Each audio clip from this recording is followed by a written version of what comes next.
გაყალბებული ისტორიის დასაკავსიას ვაგრძელებთ. მცირე ინფორმაცია გვექნება ნაპოლეონზე და ასევე გაყალბებული ისტორიის სხვადასხვა პერიოდ, ზოგადად კაცობრიობის ისტორიის სხვადასხვა პერიოდებზე. ანუ ჩვენ ახალ ინფორმაციებს რასაც ვიკვლევ, ესე ვთქვათ, რაც უეჭველად ნამდვილად ეგრეა. ესე ნელ-ნელა ნაბიჯ-ნაბიჯ მივყვებით. ეხლა პირველ რიგში ორ კომენტარს წავიკითხავ, შეკითხვა იყო და მე მესამესაც მივამატებ ინფორმაციის დაწყებამდე. ერთი ადამიანი წერს, რომ გამარჯობა, თან ამბობ ახალი ცივილიზაცია ვართო, ასე 250 წლამდე, რაშიც შეიძლება მეც გეთანხმებოდაო, მაგრამ ამ დროს ბიბლიის და მისი პერსონაჟების გჯერაო რა, რომელიც ბიბლიის მიხედვით 5000 წლამდე ითვლის, ეგ როგორ ჯდება ერთმანეთთანო. და კიდევ მსგავსი შეკითხვა ქონდა მეორეს, აი გეით რო აწერია ამბიც, სადაც მოკლედ ვიტყვი დიდი კომენტარია, სადაც ამდენი რაღაც იცი მთელი გაყალბებული ისტორიები და თითქმის ყველაფერი რო ტყუილია, რაც ოფიციალურად ვიცით ბიბლიის და დაწერილი დოგმების რატო გჯერაო.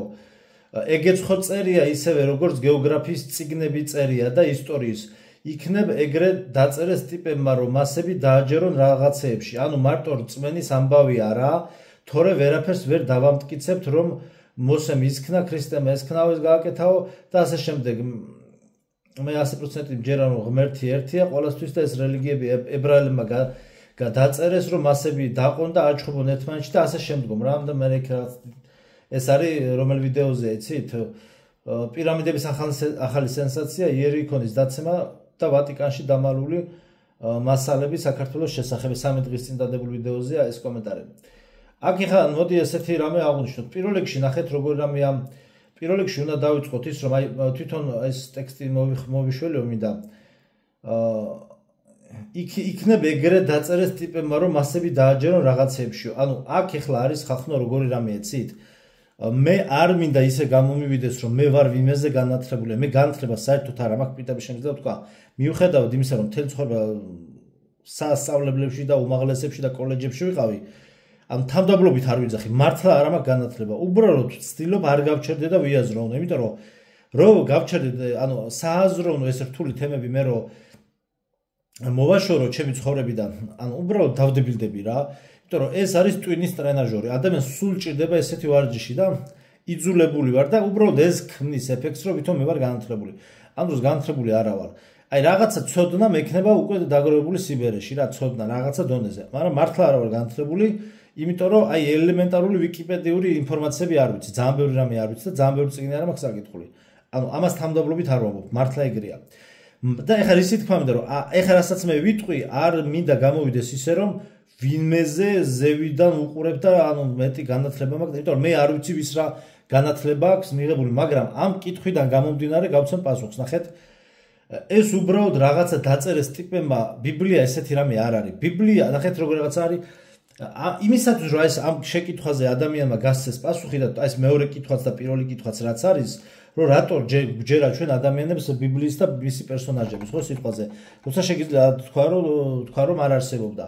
მე შეიძლება სიტყვაზე აქ შეიძლება განხილვა მიდიოდეს იმაზე რომ წარღუნა მიწის ქვეშ მოხდა მიწის ზევით გუმბათს გარეთ საიდან შემოვიდა წყალი შეიძლება ამ დეტალებზე ჩვენ ანუ როგორ მოხდა წარღუნა რა ეპოქაში რა პროცესები მიმდინარეობდა რაც წერია ბიბლიაში იქიდან გამომდინარე როგორ მიმდინარეობდა ეს პროცესები და არსებობს კვლევის საგანი ძალიან ბევრი რამე დარჩენილი რაც ბიბლიაში არ წერია და არის გამოსაკლები და ბიბლიური არქეოლოგია მაგრამ ეს არის ბიბლიოლოგიის აქ არის ახლა ამ შეკითხვაში ჩაქსოვილი არის რამდენიმე რელიგიური მიმართულება ერთ-ერთი არის ბიბლიოლოგია რა და ბიბლიის კვლევა ანუ ბიბლია მაგალითად როგორ ანუ ბიბლია არის წიგნების კრებული და ბიბლია იწერებოდა საუკუნეების განმავლობაში და იწერებოდა სრულიად ერთმანეთისგან დამოუკიდებლად ანუ მამამთავრები თქვათ იქ რომ დაიწყო მოსემ და სხვადასხვა მამამთავრების და სხვადასხვა წინასწარმეტყველები და ავტორები როდესაც წერდნენ მათ ეს წიგნები დაწერეს ისე რომ ერთმანეთს არც იცნობდნენ ანუ სიტყვაზე თქვათ რომელიღაცა წინასწარმეტყველთან მამამთავარი ამ წიგნს ისე კი არ წერდა რომ აი მოდი 9 ბიბლიის 9 წიგნი დაწერა ვიღაცამ ეს სადღაც ვატიკანის არქივში დევს მოდი ხა მე ამას წავიკითხავ 9-ს და აი ამ 9 წიგნის ისტორიას გავაგრძელებ და მივამატებ მე-1000 ესე კი არ იწერებოდა არა იწერებოდა დამოუკიდებლად ანუ მოსემ 5 წიგნეული ცალკე დაწერა მე სხვა ავტორმა ასე იგი სხვა წიგნები, ბიბლიის სხვა წიგნები საერთოდ სხვა ეპოქაში დაწერა ისე რომ წინა ზოგ წიგნებს შეიძლება იცნობდა ბიბლიის ზოგ წიგნს, ან ბიბლიის სახით ჩვენთან შეიკრა ეხლა ამ პერიოდში, თორე ადრე ესენი იყო გაფანტული და მე იქ აპოკრიფული, არააპოკრიფული წიგნები და უამრავი რამე, მაგრამ ანუ ეს ავტორები ერთმანეთს არ იცნობდნენ, ძირითადად არ იცნობდნენ მათი ნაშრომების შესახებ და ისე იწერებოდა ეს ყველაფერი, რომ ეს მთლიანი ისტორია, ძველი აღთქმის და მე ახალი ცხონუ, ძირითადად საუბარია ძველი აღთქმის ისტორია, ისე დაიწერა, რომ არის ერთი მთლიანი ისტორია. ანუ ეს ნიშნავს იმას, რომ ეს არის იმის დადასტურება, რომ სხვადასხვა ეპოქაში სხვადასხვა ადამიანების ხელით სულიწმინდის მადლით, ანუ სულიწმინდის იმით რა ქვია შთაგონებით, სულიწმინდის შთაგონებით იწერებოდა. ანუ ყველა ამ წიგნს ყავს სინამდვილეში ერთი ავტორი. ეს არის ერთ-ერთი წმინდა სამების ერთ-ერთი ჰიპოსტასი სულიწმინდა, ანუ ღმერთის შთაგონებით იწერებოდა ეს წიგნები. და ანუ იმის თქმა მინდა, რომ ეს ჯერ ეს ერთი, მერე მეორე რწმენის საკითხი, რწმენის საკითხი ჩვენ აქ ახლა ვამახვილებთ ყურადღებას მართლმადიდებელი ეკლესიის ისტორიაზე და მთლიანად ამ რელიგიაზე. ამაზე გვაქვს ჩვენ საუბარი. სხვა რელიგიებმა თავიანთ რელიგიებზე ისაუბრონ. აქ ვისი როგორ ჯობია და აქ ამებზე არ არის საუბარი და ვისი უფრო ჭეშმარიტია. ერთადერთი რელიგია არსებობს დედამიწაზე, ეს არის მართლმადიდებლური ქრისტიანობა რა და მართლმადიდებლობა და სხვა რელიგია არ არსებობს. დანარჩენი არის ვთქვათ მოგონილი, გადაწერილი, გადმოწერილი, შეიძლება ბიბლიიდან არის რაღაც ტექსტები გადატანილი. ეს ყველა ეს მიმართულება არის კიდე ცალკე პროფესიები და მე ამის განათლება ხომ მთლიანად არ მაქვს. მაგრამ რწმენის საკითხს რაც შეეხება რწმენა ის ადამიანებს გონიათ, იმის თქმა მინდა, რომ არ არიან ადამიანები ინფორმირებულები რწმენასთან დაკავშირებით და დოგმებსაც შევეხები. რწმენა ადამიანებს გონიათ, რომ მე მჯერა ღმერთი სადღაც არსებობს. რომ თქვა, ან მაქსიმუმ ღმერთმა შექმნა სამყარო და მატერია. ეს არ არის. რწმენა ნიშნავს იმას, რომ როდესაც შენ გწამს იმის, რაც თქვა ქრისტემ, ძე ღმერთმა, განკაცებულმა ძე ჰიპოსტასმა ქრისტემ, რაც თქვა, იმის რო გწამს და ასრულებ, აი ეს არის რწმენა.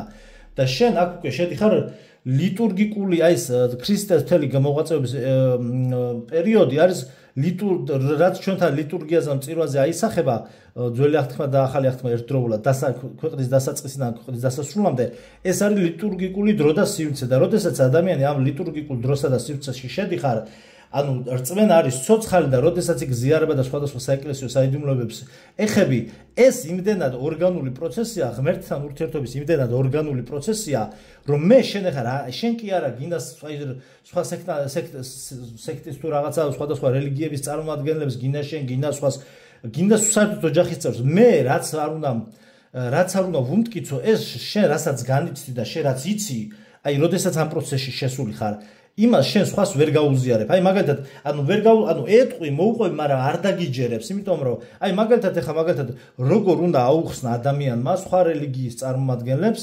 მithumetes აქ ნათხრობის მადლი ძალიან მუშაობს ამ შემთხვევაში, რომ იესო ქრისტე არის ღმერთი.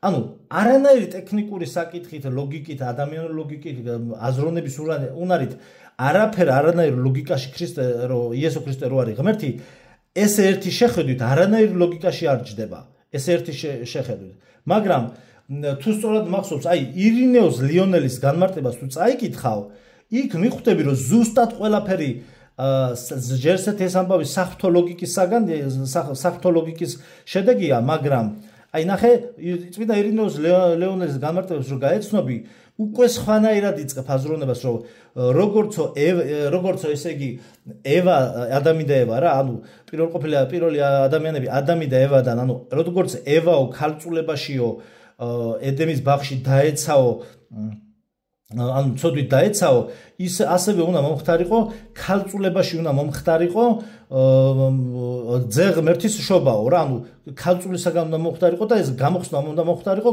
ქალწულობაში უნდა მომხდარიყო ეს გამოხსნაო. აქ უკვე რწმენაში, როდესაც შედიხარ და აი ამ განმარტებებს ეცნობი, საერთოდ სხვაგანა ხარ და შენ ხვდები რა არის რეალობა აქ. შენი რეალობა უკვე სხვა რამეა, ჭეშმარიტი ობიექტური რეალობაში შედიხარ. ამაში გჭირდება შენ წმინდა მამათა განმარტებები და ეს ძალიან ბევრი თემა ერთად აღებული. მეორე და შენ ხა სხვა რელიგიის წარმოადგენს გინდა იქ იაჰოვას მოწმეები რო არიან და ისინი ვერაფრით ვერ დააჯერებ რომ შენ იესო ქრისტე არის ეს თუ აი მამა თეოდორემ რო თქვა ღმერთი თუ არ არის შენახები შენ გულს ანუ ეს თუ ღმერთი არ შეეხო შენ გულს ვერაფრით ამას ადამიანს აი როგორ ამეცი რომ შენი მიკროსქემა ამ ინფორმაციას ვერ მიიღებს და დედა პლატა ვერ მიიღებს ამ ინფორმაციას და მორჩა იმიტომ რომ ეს ხდება ნათლობის მადლით ანუ შენ თუ ხარ მონათლული ანუ თუ მოუნათლავი ხარ ღმერთი უნდა შეეხოს შენ გულს რომ რაღაცა ხედვა გაგეხსნას თუ მონათლული ხარ მე უკვე სხვანაირად გეხსნება აი ამის დანახვის უნარი დოგმატებამდე სანამ მივალთ რა მოგეთ წმენა არის პირადი აი შენი პირადი რეალობაა პროცესებში უნდა იყოს ჩართული ეს არ არის უბრალოდ მამა უჩვენო ვიცი ზეპირად ეგ არ არის ეს არის წლების პროცესი და იქაც ხალხი მარტო უბრალოდ ეკლესიაში სერვულზე არ არის საუბარი აი მთელი ცხოვრება ხალხი ეკლესიაში დადის და მე ხვდება რაღაც ძალიან ბევრ ამას ძალიან ბევრ ამას ძალიან ბევრი დეტალია რასაც მთელი ცხოვრება გჭირდება რომ გაიაზრო და მიხვდე შეიძლება ვიღაცას 40 წელი რაც დაჭირდეს ვიღაცამ 2 წელიწადში გაიგოს როგორც ეგრე ავაზაკი შევიდა პირველი 60-ში ხო ხო და აი ხა რაც შეხება დოგმატების თემას ახლა სპეციალურად დავიღე აი ნახეთ ეს ყველაფერი გაყალბებული ნახე ვერ იქნება შეიძლება ის ნახე საეკლესიო კრებების მაგალითად დოგმატები მიღებული იქნა საეკლესიო კრებებზე ეს არის იმხელა პროცესები აი საეკლესიო ისტორია ეკლესიათა გაყოფის ისტორია შეიძლება მე-9 და მე-11 საუკუნეები რო წერია ეს საერთოდ ცოტა სხვა საუკუნეებში იყო შეიძლება აი პაპი ნიკოლოზ პირველის ბრძოლა პატრიარქ ფოტისთან აი აქ არის მთელი ისინი აი ეკლესიის ისტორია მსოფლიო კრებების პერიოდში აი რა პერიოდები გაიარა ეკლესიამ აი აქ იმდენი რამეა მაგალითად არიანელობასთან ბრძოლა ნიკეის კრების შემდგომ აქ იმხელა პროცესები იყო გავლილი და იმხელა 7 სოფლიო საეკლესიო კრება მოეწყო და ამის გარდა ადგილობრივი უამრავი საეკლესიო კრება მოეწყო რომ ამას ხელოვნური აი ნახე ხელოვნური ინტელექტი შეუძლია სოფლიო ისტორია გამოიგონოს მაგრამ ამას ხელოვნური ინტელექტი ვერ გამოიგონებს იმიტომ რომ ეს არის ერთი მთლიანი ისტორია და აი ბიბლიის რო გჯერავ იქაც ნახე ჩვენ როგორც არ უნდა გავიდეთ გუმბათს გარეთ შეხედეთ როგორ არის საკითხი გუმბათს გარეთ როგორც არ უნდა გავიდეთ იმის იქით რა ტერიტორიებიც არ უნდა დაგხვდეს ამ ყველაფერს რა დემონებიც არ უნდა აკონტროლებდნენ რეპტილოიდებიც და უცხო პლანეტელები და რა რასებიც არ უნდა აკონტროლებდნენ მე არ ვიცი ეს რასები საიდან გამოვიდნენ და მაგას ვიკვლევ ზუსტად ეგ ენუქის წიგნში წერია და წარღვნის დროს მოხდა ამ რასების ესე ვთქვათ გამოყვანა თუ რა საიდან მოხდა ეს ვინ შექმნა ესენი საერთოდ რეალურად არსებობენ თუ არა ანუ ვინც რეალურად აკონტროლებს დედამიწას და გარე ტერიტორიებს ჩვენ არ ვიცით მაგრამ სადამდეც არ უნდა წახვიდე ანუ იერარქიულად რა ნახევარ ღმერთებიც არ უნდა არსებობდნენ და მთელი ბერძნული ესე იგი მითოლოგია რო ცოცხალი იყოს ჩვენ აუცილებლად ბოლოს აუცილებლად მივადგებით უზენაეს ესე ვთქვათ შეუქმნელ არსებას რომელმაც შექმნა სამყარო ანუ ჩვენ გვინდა ეს თუ არ გვინდა სამყარო არის შემოქმედება ანუ შემოქმედის მიერ ანუ სრულით შექმნილი ის არის რა მატერიალური სამყარო რა დრო და სივრცე ესე რო ვთქვათ ხო ჩვენს როგორც არ უნდა ავიდეთ ამ იერარქიაში ზევით აუცილებლად მივადგებით ვიღაცას ისეც ვინც არასოდეს არ შექმნილა მუდამ არსებობდა მუდამ იარსებებს და მისი ესე ვთქვათ კეთილი ნების შედეგია რომ სამყარო შეიქმნა რა ანუ ის ვინც შექმნა სტიქიები ანუ ეს უცხო პლანეტელებმა და ვიღაცა რეპტილოიდებმა შეიძლება ჩვენ გვაკონტროლონ მაგრამ და მიწა ამოთხარო ნახე რა მთელი ეს ლექციები რასაც ზღნება ატლანტიდის და წყნარი ოკეანის და ინდოეთის ოკეანის ყველაფერი შეიძლება ამოთხარონ კარიერები იქ მიდიოდეს მთელი პროცესები და გაგვიყალბონ ისტორია და დააყარონ იქ ალპები და კავკასიონი იყოს ეს ამოთხრილი მთები მაგრამ თვითონ ეს მატერია იქ რაც არის ეს მატერია ანუ ეს სტიქიები მიწის სტიქია და წყლის სტიქია და ეს ყველაფერი მათ ამის შექმნა არ შეუძლიათ ეს შეუძლია მხოლოდ ღმერთს ამიტომ ბიბლიის რაც შეეხება იქ ებრაელები და იქ ვინსად გადაწერა და გადმოწერა და რომელი არის რეალურად აი ხახნო ეგ არის დაახლოებით როგორ იცი აი მთელი სასულიერო სემინარია აკადემიის ლექტორები შეკრიბო ცოტა პასუხი შეიძლება გაგზავნო დაახლოებით 15 20 30 ეთი 20-30 ლექტორის მიმართულებებია ესა თქვენ რომ ვინსად გადაწერა და ეს მთელი ზოგი ძველ ქართულ ტექსტებს იკვლევს, ზოგი აპოკრიფებს იკვლევს, ზოგი ბერძნულიდან თარგმნის, ამაზე უამრავი ადამიანი მუშაობს და თქვენამდე რა ინფორმაციებიც მოდის, ესენი არის ძირითადად ტელევიზიებიდან და ბლოგერებიდან ჭორები, რომ აი მან ის გადაწერა, ამან ეს გადმოწერა და ასე შემდგომ. ამ ყველაფერს ჭირდება გამოკვლევა და გამოძიება და ძალიან ბევრ საკითხს შევეხებით ნელ-ნელა. მე ვიკვლევ უბრალოდ ზოგ თემაზე არ ვჩქარობ, ზოგ საკითხზე 2-3 წელი შეიძლება დამჭირდეს. ამიტომ უნდა იკითხოთ ძალიან ბევრი წიგნები, მეც კარგი იქნებოდა ნაკითხი რომ ყოფილიყავი, მაგრამ ახლა ვცდილობ გამოვასწორო და აი ეს თელი ეს ისტორიები, ანუ ეს ვერ იქნება გადაწერილი, იმიტომ რომ 7 საეკლესიო კრებებზე რა დოგმატების მიღებაც მოხდა, ეს ის კი არ არის, რაღაცა ვეფხისტყაოსნის საზეპიროები კი არ მიიღეს, რომ მოდი თქვენ ეს დაიზეპირეთ და ქრისტიანებო უბრალოდ ზეპირად იცოდეთ. დოგმატები გამოხატავს ქრისტეს და ზოგადად საღვთო ბუნების რეალურ, ანუ ჭეშმარიტ რეალობას, ანუ ჭეშმარიტებას, რაც სახარებაში იქნა, ესე ვთქვათ, გამომჟღავნებული, ბოდიში და ახალ აღთქმაში იქნა ქრისტეს განკაცებით გამომჟღავნდა და ამას დაჭირდა, ესე ვთქვათ, ტექსტობრივი ჩაწერა, იურიდიული გამართვა და სტრუქტურიზაცია ყველანაირად და ეს დოგმატები ესე ჩამოყალიბდა, იქ მთელი ბრძოლები იყო, მერე ნაშრომები, ამ ნაშრომების გადამოწმებები, მერე უამრავი წერილები, ზოგი პატრიარქები, რომლებიც წმინდანები ეგონათ, მერე 2 საუკუნის მერე გადაფასება მოხდა და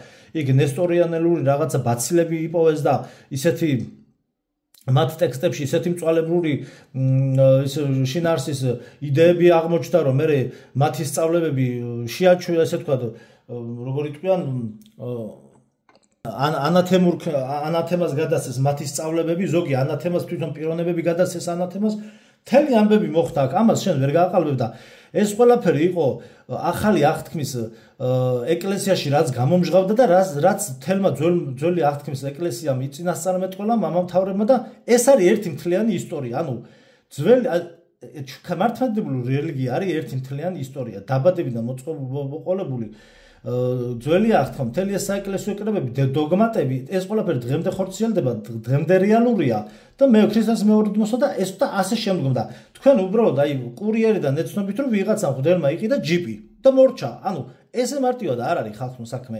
ანუ რელიგია არის შენი, ანუ რელიგია და ღმერთთან კავშირი, რელიგია არის ადამიანის ღმერთთან კავშირი, ხო? და არ შეიძლება უამრავნაირი იყოს ეს კავშირი. ეს არის ერთი მოცემულობა და ერთი კავშირია. ზიარება დააწესა ქრისტემ და შენ თუ არ ეზიარები, ნახე, შენ სად დაიბადე, რომელ ქვეყანაში და შენი წინაპრები როგორ ლოცულობდნენ, ეგ არის მეორე ხარისხოვანი თემა. მთავარი აქ არის ის, რომ სოფლიოში მოხდა ქადაგება ქრისტიანობის, იქ თვითონ კათოლიციზმი და პროტესტანტიზმი რაც არის, მათ გადაუხვიეს ამ ქრისტეს სწავლებას და ქრისტეს ბუნებაში უკვე ისინი აქვთ ცდომილებები, ქრისტეს ორ ბუნებაში, ესე იგი ცდომილებები აქვს, რაც არის მთელი ეს ყველაფერი აი ამას მოიცავს და უამრავი სხვა წიგნი ეკიდა და ლექცია და სწავლება და დარჩა მართლმადიდებლური რელიგია, რომელსაც შეინარჩუნა სწორი და ჭეშმარიტი სწავლება ამ ყველაფერთან დაკავშირებით და ქრისტემ დატოვა ზიარება, ვინც არის ზიარება და თქვა რა არის რწმენა? რწმენა არის რომ შენ რომ გრწამს, რაც თქვა ქრისტემ და ქრისტემ თქვა ის, რომ ვინც არ ეზიარება, ვინც არ შეჭამს ამ ჩემს ხორცს და ჩემს სისხლს არ დალევს, ანუ როდესაც დიდ ხუთშაბათს მოხდა ზიარების დაწესება, ის ვერ ცხონდება, ანუ ის არ იქნება ჩემს გვერდზე. მორჩა დამთავრდა, შენ რო სადღაც იქ დაიბადე და ეგ საერთოდ დანარჩენი მოკლედ როგორ რაღაც არის, რომ ყველა რელიგიის წარმოადგენს თავისი რელიგია გონია ჭეშმარიტი. ამაზე მე მგონია რომ არაფერი სადავო არ არის, ყველაფერი დაწერილია, ყველაფერი თქმულია და ეგ ყველაფერი მერე გაირკვევა საშინელ სამსჯავროზე და მერე უის რო იტყვიან ადამიანები, მერე ეგ უის ვეღარ გამოასწორებენ. ამიტომ ეს ცხოვრება და ამ ესე ვთქვათ დედამიწის პლატფორმა არის სულების გამოცდის პლატფორმა და არა ის რომ იცი რა შენ იქ ვერ ეტყვი, იცი რა საშინელ სამსჯავროზე რო წარდგები, შენ იცი რა ვერ ეტყვი, იცი რა კურიერში მე მაჩვენეს რომ ღუდლები მილიონერები გახდნენ და მე მაგის გამო ისა რა ქვია, შევწყვი და მე ზოგადად ანუ სულიერი განვითარება და ტრანსფორმაცია და განღმრთობის პროცესი. ანუ ეგ აპრავდანია ვერ იქნება შენთვის ადამიანისთვის, ხო ხდები? ამიტომ იქით როდესაც ის ასე ისმევა კითხვა, რომ შენ რატო გჯერა ამ ყველაფერს, რომ მე ვიცი რასაც ვლაპარაკობ და კი არ მჯერა, ეს ესია, მე დავიჯერებ ამას თუ არ დავიჯერებ, შენ თუ ვინმე არ დაიჯერებს, თვითონ არ რჩება წაგებული. ხო და კიდე რა იყო აქ? და ბიბლიის პერსონაჟებიც რეალურად იყვნენ და არსებობდნენ, რა თქმა უნდა. უბრალოდ იქ შეიძლება სიტყვაზე ნახე რაღაცაები იყოს დღევანდელობაში, რაღაც საკითხები იყოს არასწორად გაგებული ლოკაციებთან დაკავშირებით, რაღაცა ისტორიაში რადგან გააყალბეს რაღაც საკითხები, იმ ბიბლიური ძველი ცოდნის თანამედროვე დონეზე აღქმა შეიძლება იყოს რაღაც დეტალებში შეცვლილი და იქნება კიდევაც, რა თქმა უნდა. ამისათვის არსებობს ბიბლიური არქეოლოგია და მოგეთ ეს ძალიან დიდი თემა, აქ მაგ დასაკრავისია, ქრისტოლოგია აწერია დასაკრავისიაში და იქ რაღაც დეტალებს გავივლით ხოლმე რა, ქრისტეს ბუნებასთან დაკავშირებით და ასევე რელიგიასთან დაკავშირებით ხოლმე. ასევე თეოლოგიური კითხვები შეგიძლიათ დასვათ, რასაც შეგვიძლია გიპასუხებთ ხოლმე მე. ამიტომ ეს არის ძალიან დიდი თემა. აქ საკამათო არაფერი არ არის, რომ ვითომ იქ ნათლობაზე ვიკამათებთ, საკამათო საერთოდ არაფერი არ არის. საერთოდ არის მოცემულობა აქ არის ესე რომ აი მაგალითად ადრე ერთი ადამიანი მეუბნებოდა და ეგეთი აზრიც მუსირებს ხოლმე ზოგადად მრევლში რომ საეკლესიო ანუ წირვა ლოცვის დროსო ისეთი ტექსტები იკითხებაო რომ ანუ ჩვენო არ გვესმისო ეს ტექსტებიო. ეხლა ეს რისგან არის არ გვესმის ეს ტექსტებიო და რისგან არის გამოწვეული გეტყვით, მაგრამ ჯერ გეტყვით იმას რომ ამაზე რომელიც წმინდა მამის არის განმარტება, რომელიც წმინდა მამის განმარტება აღარ მახსოვს, მაგრამ ერთ-ერთი წმინდა მამის განმარტება ასეთია რომ საეკლესიო ესე თქვა და საეკლესიო ეს ინფორმაცია და ეს განმარტებები და მთლიანად ეს მოცემულობა რაც არის, რაც უკვე დღეისათვის რაც არის, აი ნახე რამდენ უბრალოდ ვის რა წერილი მიწერა, უბრალოდ აი მარტო მაგაზე რამდენი წიგნია გამოცემული და საეკლესიების სოფლიო კრებების ისტორია კიდე ცალკეა და ანუ რისი თქმა მინდა რომ ეს ინფორმაციები კი არ უნდა დავიდეს უბრალო მრევლის დონეზეო, არამედ თვითონ მრევლის ის წარმომადგენელი და მორწმუნე უნდა ავიდეს აი ამ სიმაღლეზეო და ნახე როგორი რამეა როდესაც სიტყვაზე მაგალითად ნახე როდესაც სიტყვაზე იქ აი მოიცადე გაჩვენოთ აი მაგალითად მე დავითნე როდესაც ლოცვაზე კითხულობს სადღესასწაულოდან ეს ახლა არის აპრილის სადღესასწაულო კითხულობს პარაკლიტონიდან ტიპიკონის მიხედვით და პარაკლიტონიდან კითხულობს იმიდან რა ვქვია აი თვენიდან ეს არის თვენი დიცა ორშაბათსა ხო მოწე როგორ წერია საზდაო აი ნეტარას არს კაცი აი ფსალმუნებიდან არის ტექსტები ვერედი აი ღირსად სახელისა შენისა მოციქულობთ ქრისტე მხედარო უძლეველო გიორგი რომელიც საუფლო ჯვარი მხართა ზედა აღიღე და სასტურისგან საეშმაკოსა დაკორდებული და აი მოკეთ აი გრძელდება მე ეს ტექსტები და ნახე წკინვალე ახოვანო გიორგი ხა წმინდა გიორგის ის არის ისე ვთქვათ საქებარი ტროპარ კონდაკები ხო და საგალობლები ანუ შენ როდესაც აქ ტროპარ კონდაკებს კითხულობს მე დავითნა სიტყვაზე და იქ არის შედარებული მოციქულთა ცხოვრებასთან ვიღაცის ახოვან მამაცობასთან და წამებასთან დაკავშირებით და შენ თუ ეს ისტორია არის შენ თუ სამოციქულო არის ძველი აღთქმა არის ახალი აღთქმა არის ანუ ამის განმარტებები არის რა თქმა უნდა შენ ამ ტექსტს ვერ გაიგებ ანუ რაღაცა ტექსტს კითხულობს მე დავითნი ან მღვდელი და იქ ან ხალხი გალობს და შედარებულია ძველი აღთქმისეულ პასაჟებთან და უამრავ ძველ აღთქმისეულ ეს თქო ისტორიულ ეს თქო მოცემულობასთან და აი ამას აღნიშნავს ეს ინფორმაცია თქვა და ეს ლოცვის ეს ტექსტი ხო შენ ვერ გაიგებ თუ არის იმ მომენტში ძველ აღთქმისეულ იმ მომენტში რა მოხდა ადამი და ევრო დაეცვა ამის განმარტებები არის ამიტომ ეს რწმენის საკითხი ესე მარტივად არ არის რომ მე მწამს რაღაცა და რაღაცა არ მწამს გაიგე ხო და მოგეთ დიდი თემებია რა ესე ეს არის როგორც წლობით რო ილაპარაკო არ მოიწურება და კიდევ ერთხელ ვიტყვი რომ ეს არის რწმენის საკითხი არის ინდივიდუალური რომ შენ უნდა ჩაერთო საეკლესიო პროცესში და შენ თვითონ გაიგებ ისე ვერავის ვერ დააჯერებ მე შენ ვერ დაგაჯერებ და ვერც ხომ ვერ დამაჯერებს სულიერ მდგომარეობაზე ყველა სხვადასხვა დონეზეა და ეს ერთი და ასევე განათლების საკითხი რა განათლების საკითხიც ესეც ინდივიდუალურად თვითონ უნდა განათლდე ადამიანი და არა ის რომ ბლოგერმა ეს თქვა მარტო ბლოგერმა ის თქვა მარტო ბლოგერები რას ამბობენ და ტელევიზორში რას აჩვენებენ მარტო მაგას არ უნდა დაეკროთ ანუ უნდა საკითხი გაინტერესებს უნდა გამოიკულიო რა დღეს არც ინფორმაცია არ ჭირს ინტერნეტში და არც წიგნები არ ჭირს, ხო? უამრავი რამე ითარგმნება.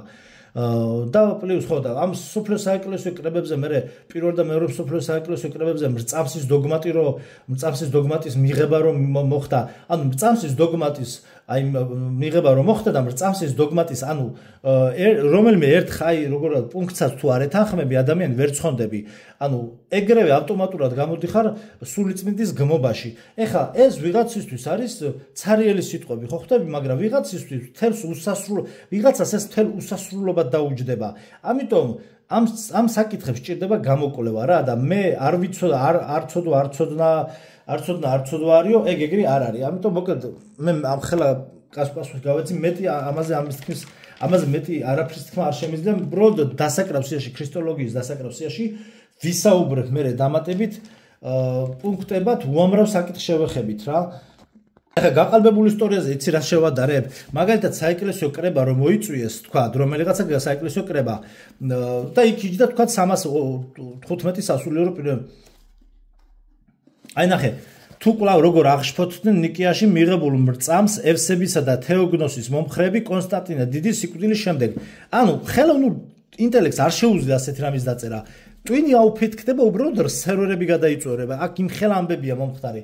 მე არ ვიცი ეს ლოკაციებზე სად არის მომხდარი, შეიძლება მიწისქვეშა სამყაროშია მომხდარი, შეიძლება სხვა ლოკაციებზე მომხდარი და სხვა საუკუნეში ვიდრე აქ წერია, მაგრამ რომ მოხდა ეს ფაქტია, იმიტომ რომ ეს არის საეკლესიო ისტორია, საერთოდ სხვა რამეა და ამას ვერავინ ვერ გააყალბებდა, გესმის?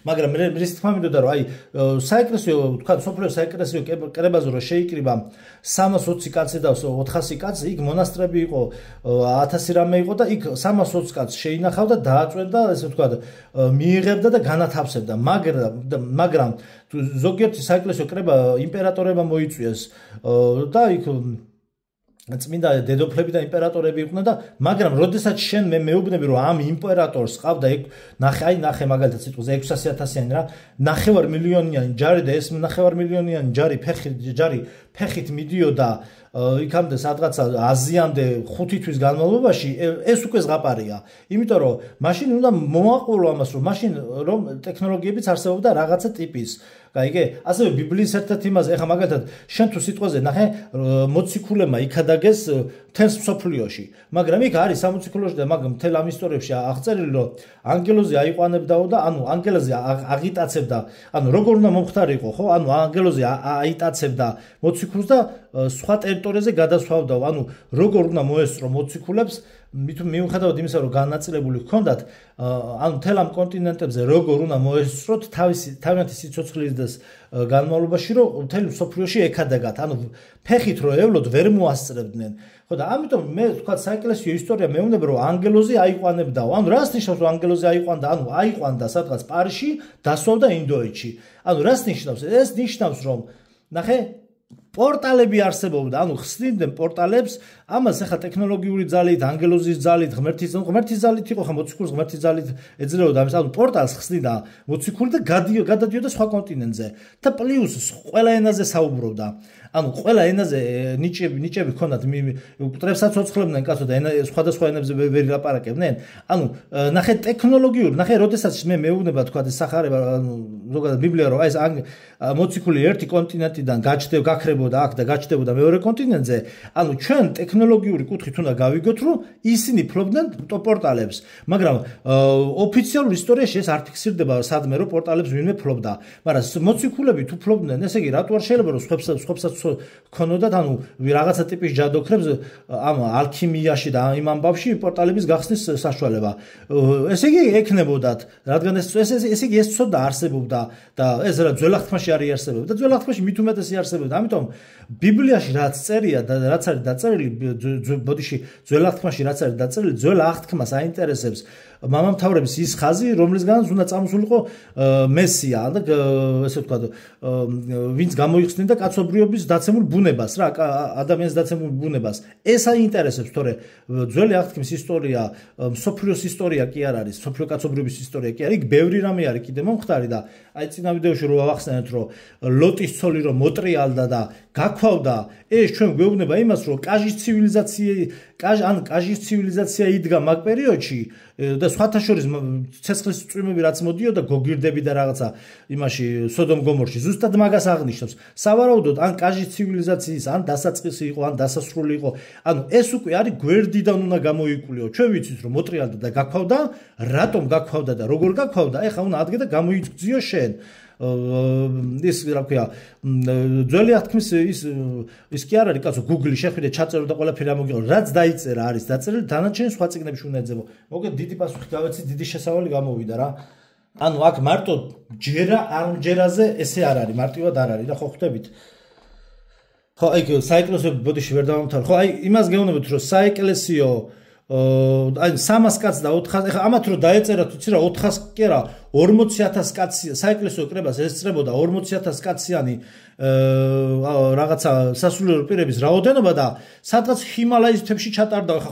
ხო ვიტყვი რომ გაყალბებულია ხო ხა ეს ეგეთ რაღაც ვერ მოხდებოდა აი ეგრე არის ჯარების ამბავი რაზეც უნდა ეხა ვისაუბროთ ხო ანუ 300 კაციანი შეკრება მოხდა კი ბატონო შეიძლება საუკუნეებში ხა ჩვენ ნახე ჩვენ ისიც არ ვიცით ქრისტე რომ აი ქრისტე შობიდან აი მე სერიოზულობით ვამბობ რა იმიტომ რომ ძალიან დიდ ეს რომ ჩავარდნას აი იმას რომ უძახიან რა ქვია მაგას ხო რენესანსის ეპოქა და კიდე რაღაცა ეპოქები რო არის რაღაც ფილოსოფიურ ჩავარდნილი და ბნელ შუა საუკუნეებად რომ მოიხსენიებენ ბნელი და შუა საუკუნეებს ჩვენ საერთოდ ქრისტე შობიდან ჩვენამდე რამდენი წელია რეალურად არ ვიცით რამდენი წელია გასული არ ვიცით შეიძლება ქრისტეს ანუ ეპოქა და ქრისტე როდესაც იშვა და დადიოდა შეიძლება ეს 500 წლის წინ იყო ან 700 წლის წინ იყო ხო ხვდებით ამიტომ მე თავს ვერ დავდებ რომ ეს მე-9 საუკუნეში მოხდა მაგრამ თავს დავდებ რომ ეს ნამდვილად მოხდა რა ეს კრებების და მთელი ეს მსვლელობა ხვდები ამიტომ ეს არის ხელშეუხებელი ხაზი და გაყალბებული ისტორიას რასაც მივყვებით ჩვენ ის უკვე რაღაცებში გადაეკვეთება რაღაცებში ან ბევრი ინფორმაცია გვჭირდება მე არ მაქვს სრულად ჯერ ვიკვლევ ასევე გიგანტებზე წერია გოლიათებზე ბიბლიაში რომ არსებობდა იქ დავითმა რო ეხა მეფე დავით მეფსალმუნამ რო იქ შუბლი რო გაუხრიტა იმ შურდულით ის არ იყო დიდი გოლიათი კიდე იქნებოდა რამდენი მაქსიმუმ 5 მეტრა ხო 6 მეტრა მეტი არა მაგრამ საერთოდ აქ კანიონებში მუშაობდნენ 60-70 მეტრა გოლიათებზეა ლაპარაკი ხო და ამიტომ ძალიან დიდი ინფორმაციებია და ესე ყოველთვის იპოვი რაღაცას ის რატო გჯერა ანუ ესე რომ მიუდგე ადამიანი რა ესე იგი ერთ მოკედ ეს თემა მოვჭით ახლა შენ მესამე შეკითხვა მოდი მესამე შეკითხვა წავიკითხო კომენტარი უბრალოდ შენ რომ არ გყავდე ძმაო რა გვეშველებაო არ არსებობს ნორმალურმა ადამიანმა შენს განხილვებს არ უყუროს და მილიონი კითხვები არ გაუჩნდეს მაგალითად გაყალბებულ ისტორიებზე მამაჩემსაც ვაყურებინე და მეუბნება ეს ბიჭი რასაც ამბობს მსგავსი კითხვა არ გამჩენიაო ასეა ნებისმიერ თემაზე რასაც ამბობს ანუ არასდროს გაგიჩნდება მანამდე კითხვა რომ ეს ასე თუ იყო შესაძლებელი ანუ თუ არის შესაძლებელი თითქოს მანამდე გონება დაკეტილია და მსგავსი კითხვები აზრადაც არ მოუზდის მაგრამ მაგარი ადამიანი ხარ წარმატებები მეგობარო ანუ ძალიან მიხარია რომ მშობლებს აჩვენეთ ესე ვთქვათ მამამის აჩვენა ეს ვიდეო მეც სხვათა შორის მამაჩემთან მქონდა მაგ საკითხების განხილვა და ტყელდე დამიწაზეც რაღაცებზეც და დაინტერესდა თვითონაც ესე ხა ის რაღაცებში შეიძლება დაგეთახმო კიდევაც და ბევრი რამ საეჭვოაო და ამიტომ იმის თქმა მინდა რომ ზოგადად ჩვენი მშობლების თაობას კი არა ჩვენს თაობასაც გვიჭირს ამ თემაზე საუბარი იმიტომ რომ ჩვენი ტვინი არის გაძეძგილი არასწორი ინფორმაციებით ამიტომ არ ვსვავთ შეკითხვას აი ხა მაგალითად ნახე ისტორიაში გვასწავლე ახლა დავიწყებ ამის საკითხვას ისტორიაში გვასწავლეს რომ თქვა იქ ნაპოლეონი წავიდა მოსკოვის აღებას აპირებდა და ასე შემდგომ შენ ახლა აი ნახე ხარ სკოლის მოსწავლე და გეუბნება ისტორიის მასწავლებელი რომ ამდენი 1000 თქვა 600.000-იანი არმიით წავიდა ნაპოლეონი მოსკოვის ასაღებად ხო შენ ახლა იმაზე ხო არ იფიქრებ რომ 600.000 კაცი რო არის იმას 600.000 ქამარი უნდა გაამზადოს ფაბრიკა ქარხანამ 600.000 ბალთა ქამრის ენა ის რაღაცა რკინა ეს ხო ვიღაცა უნდა აწარმოოს თორე ანუ ბოდიში და ფოხანით ხო არ წავა ეს ჯარი ანუ აღჭურულება ხო უნდა გქონდეს ესე იგი ეს ამ 600.000-იანი ადამიანის აღჭურულებას რაღაცა სამი იმის რა ქვია შეგირდის და იმის რა ქვია სახელოსნის იმაში კი ვერ ამას ჭირდება მეტალი და ლატუნი და სხვადასხვა ტიპის მეტალი და ისინი რა ქვია ზაკლოვკები და ანუ ქარხნები ჭირდება ამას გაიგეთ ხა ის რო ხარ 12 წლის ბავშვი ხარ ამაზე ხო არ იფიქრებ იცი რა მასწავლებელო ამ ჯარის აღჭურვას ჭირდება ქარხნები ქარხანა რა არის ისიც არის ამ ბავშვისანამ ხარ ამიტომ სპეციალურად არის სკოლის სატანისტურია სკოლის განათლების და სკოლის ეს სისტემა არის სრულად სატანისტური არაფრის ბავშვი სკოლაში არ გაშვება არ შეიძლება არაფრით რა მაქსიმუმ პროსტა კვირაში ერთხელ მივიდეს ორჯერ რომ ბავშვების და სოციუმს არ მოწყდეს და არ დაიჩაგროს რომ ბავშვი ითამაშოს მაგრამ ეს არის კატასტროფა როგორ შეიძლება ეს ასწავლო ბავშვს ესეთ რაღაცები გაძეძგო ტყუილები და მე შეკითხვას რანაირის რო გაიზრდება შეკითხვის სადაც ცალია ხალხს შეკითხების დასასმელად ფული ვერ უშოვია სამსახური ვერ უშოვია ხო ხვდებით ამიტომ ყველა მთლიანად ეს სისტემა ამიტომ არის ესე აწყობილი მოგეთ ახლა დავიწყოთ თვითონ ინფორმაციის წაკითხვა აი დავიწყოთ ახლა ქვის ხანიდან და რაღაც ეპოქებს გადავახტები და თავს აღარ მოგაბეზრებს რომ პირდაპირ წავიკითხო 3 მილიონი წლის განმავლობაში ხალხი ჯოხებით დარბოდა ხოლო ბოლო 100 წლის განმავლობაში ამოხეთქა მთელმა პროგრესმა მატარებლებიდან დაწყებული ხელოვნური ინტელექტი დამთავრებული შეუძლებელია რომ ადამიანებმა გამოგონებების გარეშე სულელურად ათასობით წელი იცხოვრონ და მე ასე სწრაფად მოახდინონ გამოგონებების მთელი კასკადი შექმნა სინამდვილეში კი სისტემა თავად ირჩევს თუ როდის რა ტექნოლოგიები გადმოგვცეს ჩვენ მაგალითად ბოლო 10 წლეულების განმავლობაში ჩვენ გვაძალებენ ზუსტად იმ მაგალითად ბოლო 10 წლეულების განმავლობაში ჩვენ გვაძლევენ ზუსტად იმ ტექნოლოგიებს რომლებიც ზუსტად ამ მომენტში გვჭირდება ჩვენ ბუნებრივია რომ ყველაფერი წინასწარ არის გაწერილი და სპონტანურად არაფერი არ ხდება ის ხალხი ვინც მართლა იგონებს რაიმე ახალს და სისტემას არ ჭირდება მათ ეგრევე იშორებენ ეხლა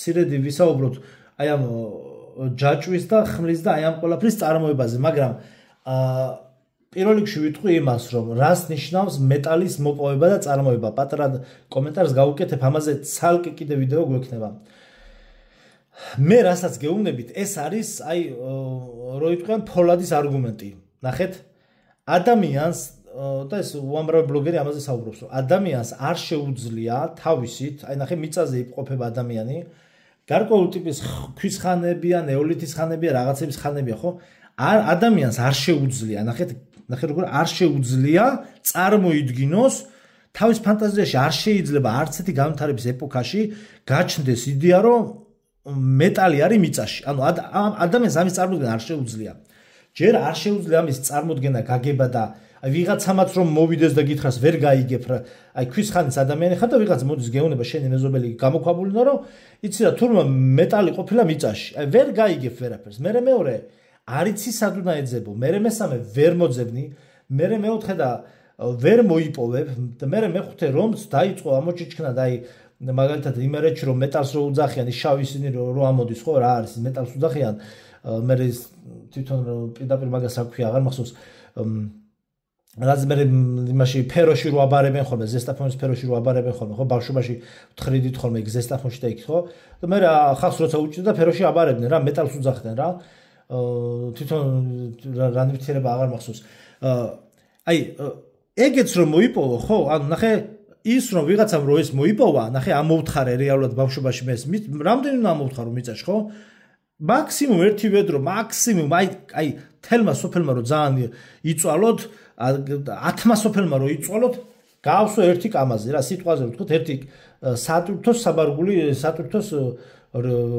კამაზი საბარგული თუ რა ქვია მაგას სატვირთოს სივრცე გავსო რა აი სად უნდა წაიღო ეს ყველაფერი შენ თუ გამზადებული ქარხნები არა გაქვს ფაბრიკა ქარხნები გადამუშავების და რამდენიმე ეტაპიანი შენ მეტალს ვერ მიიღებ ანუ იმის თქმა მინდა რომ ადამიანს რო თავისით ან მოეგონებინა ან ეფიქრა ან გამოეკვლია ანუ ზოგადად წარმოედგინა და მე მით უმეტეს ეს მოეპოვებინა და ეწარმოებინა და თან პლუს ამ წარმოების ტექნოლოგიებზე ხო ზედმეტია საერთოდ საუბარი ხო აი ეგ არის შეუძლებელი მოკეთ ახლა გავაგზავნოთ წარმოგიდგენია თუ რა არის საჭირო იმისთვის რომ დამზადდეს ხმალი ჯავშანი ჯაჭვის პერანგი და კიდევ სხვა ტიპის მეტალის ჯავშნის თავდაცვის საშუალებები რომლებიც 100 კილოგრამს იწონის მით უმეტეს რომ ამ სიმძიმე ჯავშნით მეომარმა საომარ ველზე უნდა იმოძრაოს და იბრძოლოს და ასე შემდეგ რამდენი ქარხანაა საჭირო იმისთვის, რომ მთელი ეს რაიდული სამოსები აწარმოოს?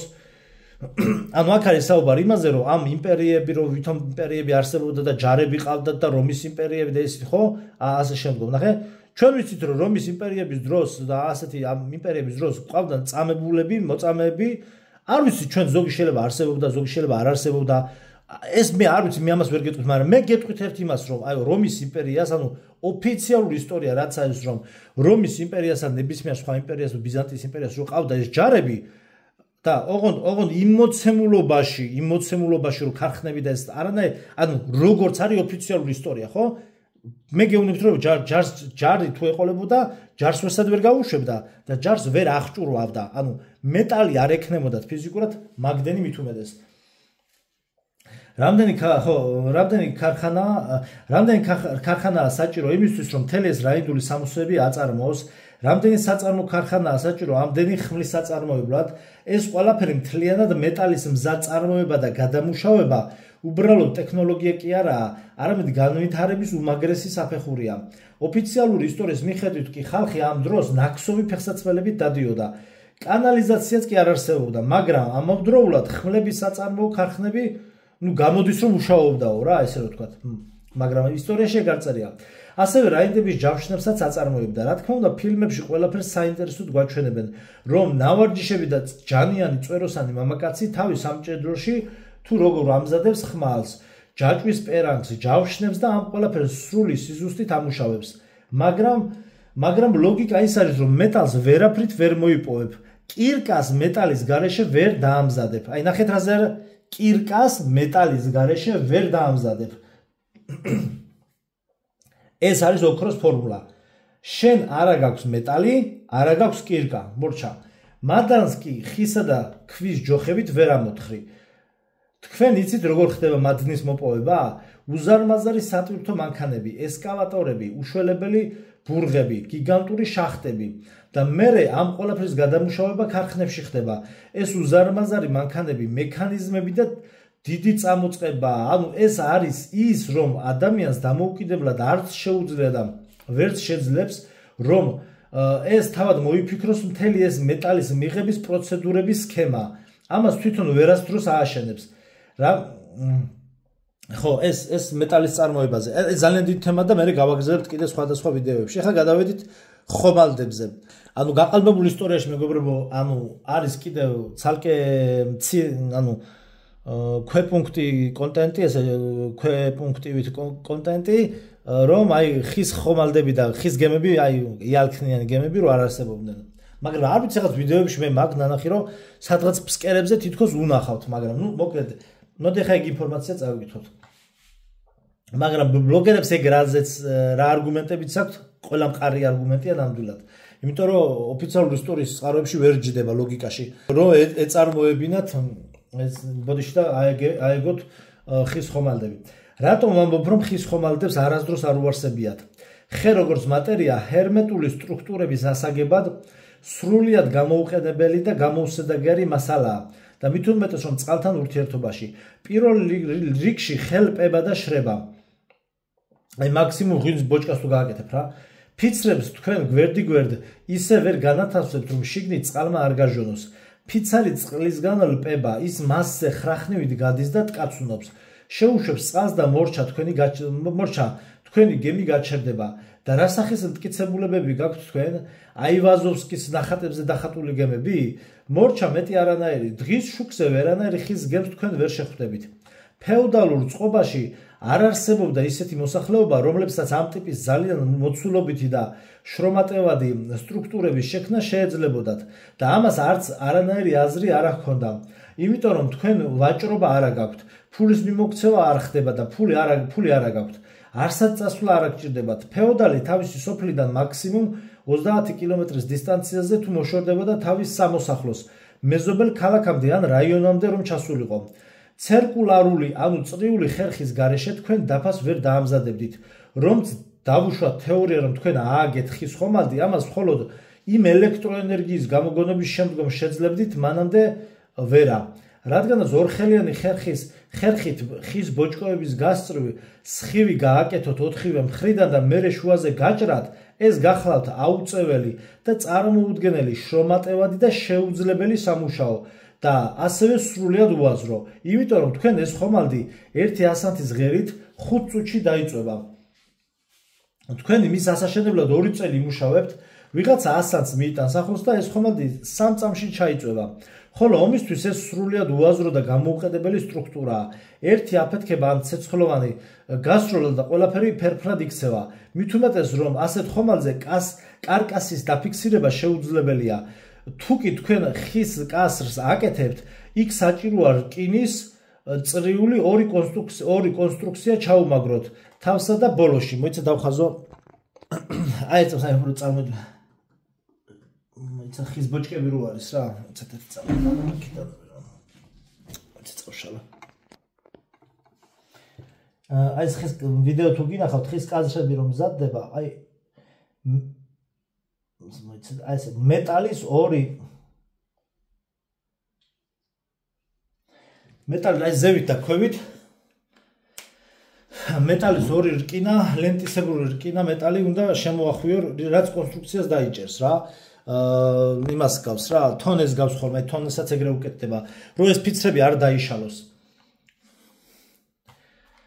მაგრამ ნახეთ, კონსტრუქცია ჩაუმაგროთ თავსა და ბოლოში, აი როგორც იქ და ამ კასრს რამდენიმე წლის განმავლობაში შეუძლია რომ სითხე შეინახოს, მაგრამ ხომალდის შემთხვევაში კარკას როგორ დააფიქსირებთ, ეს ხომალდი წყალზე როგორ იტივტივებს, წყალი ატრიალებს ხეს და ამ ხის ხომალდს როგორც ბოჭკას ისე გადაატრიალებს მეორე მხარეს და მერე ბავშვის სათამაშოსავით ასე ამოკირავებული იცურავებს.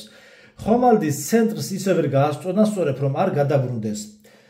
პლუს კიდევ მთელი ეს ზღაპრები, აი დავამატებ კიდე ერთს, რომ გემთმშენებლობის შესახებ არის ხახნო ვიდეოები, აი მე-20 საუკუნის დასაწყისში რომ გემები, ესე იგი გემები იყო, აი მე-20 საუკუნის შუა პერიოდში, როდესაც გემები ესე იგი რა იყო, იცი რაღაც ვიდეოს უყურებდი. ხო, ანუ ნუ იქ სამხედრო და სხვადასხვა ტიპის გემები და აი კრუიზები რო შემოვიდა, აი კრუიზი რო დაჭირდათ რა, სადაც მე რაღაც კარნავალებს მოაწყობდნენ და უამრავ რაღაცას. იქ განხილული არის გემთმშენებლობის მაგ ვიდეოებში, რუსულად და ინგლისურად არის უამრავი YouTube-ზე. ესე იგი როგორ შეექმნათ ამ საკრუიზო გემების შემთხვევაში ისეთი სივრცეები შიგნით, აი ხა აკვაპარკები და ხო არის კინოთეატრები და მთელი ამბები. როგორ შეექმნათ ეს სივრცეები ისე, რომ თან ეს ბოძები როგორ გაენაწილებინათ საყრდენი ბოძები რკინის რაც არის, რომ თან ეს როგორც ბოძი თვალში არ შეჩხეროდა ადამიანს, თან დიდი სივრცე გამოჩენილიყო და თვითონ ეს გემები როგორ ბალანსდებიან, აი ტერმინები არ მახსოვს, მაგაც ცალკე თარგმნა უნდა, როგორ უნდა დაბალანსდეს შტორმის დროს და იქ რა ტექნოლოგიები გამოიგონეს და რა შემოიტანეს აქ ტექნოლოგიები, რითაც ანუ საკრუიზო გემები უკვე თითქმის შეუძლებელია, რომ აი ძალიან რაღაცა თუ არ მოხდა, რომ ჩაძირვისგან ძალიან თუ დენი არ გაითიშა, ხა მოხდა დენი გაითიშა ერთ-ერთ კრუიზზე, რომ შეუძლებელია თითქმის რომ ჩაიძიროს რა, ანუ ისეთი თუ დენი არ გაითიშა და სისტემა მიმუშავა, იქ ქვეშ იმის თვითონ ნუ რა ქვია იმის კაიუტების ქვეშ და წყალში რაც არის ის მთელი ეს მატორები და მთლიანად ეს სისტემა ისე არის მოწყობილი, იქ როგორ არის მოწყობილი, ანუ მე-20 საუკუნის დასაწყის გემებთან შედარებით ეს ახალი ტექნოლოგია, საკრუიზო გემების ტექნოლოგია როგორ არის შედგენილი და არქიტექტურა შექმნილი, რომ არის მაქსიმალურად უსაფრთხო. და ხა ამის ფონზე ხა გადადიხარ და ხის გემით ჩავიდენო ამერიკაშიო და მე-14 საუკუნეში თუ მე-15 საუკუნეში ეს დაიწყესო რა ოკუპაცია და დაპყრობა ამერიკისო ევროპიდანო ხის გემებით. ნუ რა სისულელია, ხო? პლუს კიდევ მთელი ეს რომ გადაბრუნდესო. პლუს კიდევ მთელი ეს ზღაპრები, რომ თითქოს და ხალხი დედამიწის გარშემო მოგზაურობაში ამ ხის ხომალდებით მიემგზავრებოდნენ. პირველ რიგში რითი აპირებთ ამ გემის გათბობას, რა რაოდენობის შეშა ნახშირი უნდა წაგიღოთ რეზერვად, რომ ყოველ დღე მთელი დღეღამის განმავლობაში მთელ გემზე გქონოდათ გათბობა. ანუ ცეცხლი გქონოდათ დანთებული ხის გემზე, იგულისხმება არაზაფხულის პერიოდებში, როცა ოკეანეში ძალიან ცივა.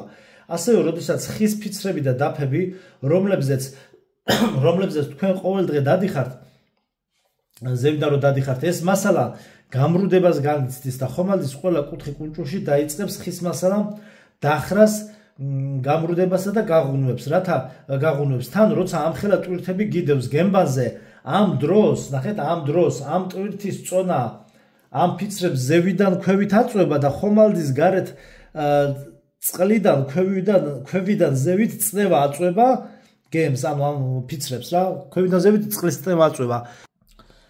აი ეს არის რეალური ფიზიკა, რასაც გვერდს ვერ აუვლით. და ეს ფიცრები აქეთ-იქით დაიწყებს თამაშს. მერე თუ კი მაინც სადმე გაცურავ, აუცილებლად გემზე მყოფი ხალხისთვის საჭიროა მტკნარი წყლის რეზერვუარი. 20 კაციანი ეკიპაჟი დღეში მინიმუმ 200 ლიტრა წყალს დალევს, ხომ? სხვა საჭიროებებს რომ თავი გავანებოთ. ერთი თვე რომ იცურო 6 ტონა წყალი გჭირდება ამისათვის. გემზე 6 ტონა წყალს სად განათავსებთ და ისიც თან საკმარისი არ იქნება. ეხლა ეს თემები კიდე იქნება სამომავლოდ განხილვების. ეს მარტო ეს არგუმენტები მარტო ესენი არ არის, ძალიან ბევრია. ეხლა გადავდივართ ნაპოლეონზე. დასაწყისისთვის ნაპოლეონი ეხლა ციფრები რა, ჯარს როგორ უნდა ეკვება ჯარს და ანუ ეხლა აქ არის საუბარი ისეთ საბაზისო და ტექნიკურ დეტალებზე. აი იცი რა ჩურჩხელებს წაიღებდნენ და რაღაც ეგეთი ლაპარაკები აქ არ გამოდგება. აი ეს არის ისეთ საბაზისო, აი როგორ საბაზისო იმაზე საუბარი იცი რომ აი როგორც რომ ადამიანი უჟანგბადოდ ვერ გაძლებს, ხო ეს საკვების გარშე ხო ვერ გაძლებს, აი მაგაზე ლაპარაკი. ამიტომ კალკულატორს როდესაც აიღებდა ამ ყველაფერს დათვლას დაიწყებ, უცებ ირკვევა ისტორიის ძალიან ბევრი დეტალი. დასაწყისისთვის ნაპოლეონის არმია ავიღოთ, სადაც ამტკიცებენ რომ ნაპოლეონმა რუსეთში 600,000 ჯარისკაცი გააგზავნა, ანუ გაგზავნა 600,000, რომლებმაც რამოდენიმე 1000 კილომეტრი ორ თვეში გაიარეს. ანუ ყოველ ჯარისკაცს დღეში მინიმუმ 300 გრამი ხორცი უნდა ეჭამა. თან ეს არ დაგვაუწყოთ პატარა რაღაცა ქვემეხები მიქონდათ მიაგორებდნენ, აქ არ არის შეტანილი წინა ვიდეოებში მაქვს მაგაზე დასაუბრები. ეხლა ვისა აქ აქცენტი გამახვილებული კვებაზე. უყურეთ. ორ თვეში გაიარა რამდენიმე 1000 კილომეტრი ჯარმა, ანუ ყოველ ჯარისკაცს დღეში მინიმუმ 300 გრამი ხორცი უნდა ეჭამა რა. მოცემული აქ. ჩვენ ვიცით რომ ომი ზაფხულში მოხდა, ანუ გამზადებული ხორცის წაღება შეუძლებელი იქნებოდა. მაშინ მაცრივრები არ არსებობდა, ანუ თან ინდუსტრიაც არ არსებობდა, ვინც კონსერვებს გააკეთებდა, ხო? მაშინ მაცხოვრები არ არსებობდა და ხორცი აუცილებლად გაფუჭდებოდა. ამიტომაც საქონელი ცოცხლად უნდა წაეყვანათ. თუ კი თითო ჯარისკაცზე 300 გრამ ხორცს დავითვლით, მაშინ უნდა გვესმოდეს, რომ დღეში 1000 ადამიანი ერთ ძროხას შეჭამდა. ახლა არც თუ ისე რთულ გამოთვლებზე გადავალთ და ჩვენ მივიღებთ, რომ 600,000 ადამიანს დღეში საკვებად მინიმუმ 600 ძროხა დასჭირდებოდა. საერთოდ მთლიანობაში კი 36,000 ძროხა უნდა ავიღოთ რა.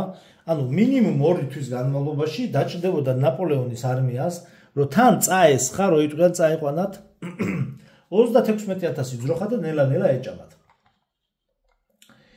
ეს არის 2 თვის რაციონზე ვსაუბრობთ მინიმუმს. ანუ საერთოდ მთლიანობაში კი 36,000 ძროხა უნდა ავიღოთ.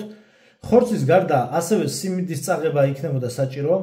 ერთ ადამიანზე 1 კილოგრამი სიმინდი, მთელ ჯარზე 60 დღეზე 36,000 ტონა სიმინდი და ეს უნდა ზიდონ ცხენებმა და ურმებმა. თუ კი ჯარი გზად სოფლებს აიღებდა, ვთქვათ, იქ იქნებოდა 20-30 მოსახლე და მათ დაახლოებით 20 ძროხა ეყოლებოდათ და ის ეგრევე შეიჭმეოდა რა. ანუ სოფლების დარბევის შემთხვევაში. შემდეგი ჩვენ შეგვიძლია განსაზღვროთ თუ რამხელა მანძილზე გაიშლებოდა ეს ჯარი. თუ კი კოლონაში 4 კაცი იქნებოდა ერთმანეთთან 1 მეტრის დაშორებით, მაშინ ჩვენ გამოგვივა 150,000 მეტრი. ანუ ჯარი რამხელაზე იქნებოდა სიგრძეზე გაშლილი რა. ანუ 150 კილომეტრზე იქნებოდა ეს მარშირება გადაწელილი და ეს მხოლოდ ჯარისკაცები. აი ხა პატარა ჩარტოს გავაკეთებ, აი მარშირებაზე. სავალდებულო ჯარში რო ვიყავით, გონიოში აჭარაში გონიოში მოგვიწია მარშირება რა. ესე იგი სრული ეკიპირებით, აი როგორც რო ომში წახვიდე, აი ომის იმიტაციის სიტუაცია ქონდა, ანუ როდესაც ქვეითი ბატალიონი გადაადგილდება სრული ეკიპირებით, ანუ ვისაც რა იარაღი აქვს მიმაგრებული რა და ქონდა 35 კილომეტრიანი მარში რა, ანუ ლაშქრობა. ნუ იქ ტრასა გავიარეთ, მე იქ მთებში ვიყავით და წრე დავარტყით და მე დავბრუნდით ბაზაზე ისევ. ნუ სხვადასხვა ანუ სავალდებულო ჯარში სხვადასხვა ლოკაციებზე ვიყავი და მაგ მომენტში ვიყავით გონიო სარფისკენ რა მანდეთ რა 35 კილომეტრი ხალხო, ანუ სრული ეკიპირება ზურგჩანთა და დაჟე წარმოიდგინეთ იმ ზურგჩანთაშიც კიდე რეალურად ომში რო იყო უფრო მეტი ბარგი გექნება, მაგრამ ვისაც კალაშნიკოვი ქონდა მიმაგრებული კალაშნიკოვი, ვისაც ტყვიან ფრქვევი ქონდა და პულიმიოტები მიმაგრებული, იმას პულიმიოტი ეჭირა ხელში, ზოგს RPG-7 ის დაღმწყორცნები თუ რაც არის ეგენი ეჭირა და ვისაც რა იყო მიწერილი და მიმაგრებული, ყველას თავისი იარაღი ქონდა. უბრალოდ მარშირება რა, იქ რაღაცა გადაჯგუფებები, რაღაცა ტაქტიკური სწავლებები და ასე შემდგომ. 35 კილომეტრი გეუნებით ერთი დღე უბრალოდ რა. ბაზიდან გამოვედით და 35 კილომეტრი გაიარა ბატალიონმა. და ამასაც მე გეუნებით, იქ რაღაც შუაში რაღაცა ყვება ალბათ მქონდა სუხოიპაიოკი რა. ან პირდაპირ გეუნებით ხალხო რომ ხალხი დაწყდა რა, ანუ დაწყდა ხალხი რა. გამორიცხ აქ ხა ჩვენ 15 კილომეტრის დღეში გავლაზე ვსაუბრობთ, მაგრამ გამორიცხულია ჯარმა 2 თვე იაროს, ხალხო მე გარი შეუძლებელი. ფეხით, ცხენით, ძროხით, ურმით, აი შეუძლებელია. იქ იმდენი პრობლემა არის, ჯერ მარტო მაზოლები, აი მაზოლი რო გაგიჩნდება, მორჩა, მკვდარი ხარ, შენ ვეღარ მიდიხარ. შანსი არ არის ფეხი გადაადგა. ამიტომ ძალიან ბევრი დეტალი, ტალახი, უბედურება, უამინდობა სად უნდა დაიძინო, რას ლაპარაკობთ რა, ორი თვე ლაშქრობა, რაზე არის, აზიიდან რომ მონღოლები ჩამოდიოდნენ კიდე და აქ და იქ კიდე რომ თავი ქონდათ აქ რაღაცების დანგრევის. მონღოლები იყვნენ თუ ანდროიდი რობოტები, რას ლაპარაკობთ ხო? ხო, მე რო გავაგრძელოთ, საღამოს 8 საათზე ჯარი წვებოდა დასაძინებლად. დილაზე ისინი დგებოდნენ, სანამ ლაშქრობას გააგრძელებდნენ, მათ დასჭირდებოდათ გამოკვება, იმიტომ რომ მათ ბევრი უნდა ევლოთ და დიდხანს ზურგზე იარაღ ასხმულებს. დილიდანვე ჯარს უნდა დაეკლა, ანუ ჩვენ რაც ვიანგარიშეთ უკვე, დილიდანვე ჯარს უნდა დაეკლა 600 ძროხა. ეხლა სანამ აი ამ 600 ძროხის დაკვლას გავაგრძელებთ, მოდი აი ერთი დეტალი გავიხსენოთ რა. მაგალითად აი სიუჟეტები ხო გვინახავს და ჩვენ რეალობაში რაც ხდება. აი გავანებოთ ყველაფერს თავი, ხორცის წარმოება სად არის, როგორ მოაქვთ და ასე შემდგომ. ელემენტარული თონემ რო იმუშაოს, ნახეთ, აი თონეში დილაზე რო იღვიძებ, მიდიხარ სამსახურში და გინა 9-ზეა ნაცე იყიდო თონეში პური. მთელი ღამე უნდა იმუშაოს, ანუ ღამის თევით მუშაობენ თონეში, სიტყვაზე მაგალითზე რო ვთქვათ. ეხლა აქ მე მიკომენტარებე ხოლმე თემიდან ნუხვევო, თემიდან კი არ ვუხვევ.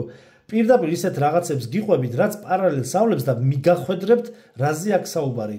თემიდან არ ვუხვევ. ნახე, თონეში მთელი ღამე უნდა გაათენოს იმან რა ქვია, მცხობელმა მამაკაცმა, მთელი ღამე უნდა გაათენოს მორიგეობაში, რომ დილაზე, ანუ იქ ცომის მოზელა, მთელი ამბები, გასუფთავება ჩაკვრა, ანუ დილაზე შენ რო ნახე, დილაზე რო შენ დაგხვდეს თონეში პური, რო იყიდო, ღამის 3-ზე, 2-ზე და 4 ან დილის 4 საათზე, მოდი შუაღამეს იწყება მუშაობა.